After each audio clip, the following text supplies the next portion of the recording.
শতকরা 80 জন অঙ্কে এবং শতকরা 70 জন বাংলায় পাশ করলো, উভয় বিষয় পাশ করলো শতকরা 50 জন, উভয় বিষয় ফেল করলো শতকরা কতজন? আচ্ছা, আমরা জানি মোট পরীক্ষার্থী 100%, শতকরা 80 মানে 80%, শতকরা 70 মানে 70%, ধরি মোট পরীক্ষার্থী 100%। তাহলে এই যে শতকরা 80 জন থেকে উভয় বিষয় যে 50 আছে এটা বাদ দিব।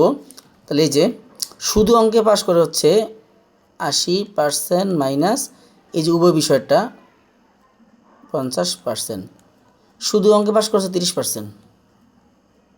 আচ্ছা, আবার শতকরা 70 জন বাংলায়, তাহলে শুধু বাংলায় পাশ করে এই 70% থেকে বাদ দিয়ে উভয় বিষয়ের 50%, কত পার্সেন্ট? 20%। তাহলে শুধু অঙ্কে 30%, শুধু বাংলায় 20%, আর উভয় বিষয়টা যোগ হবে এখানে, উভয় বিষয় হচ্ছে 50%।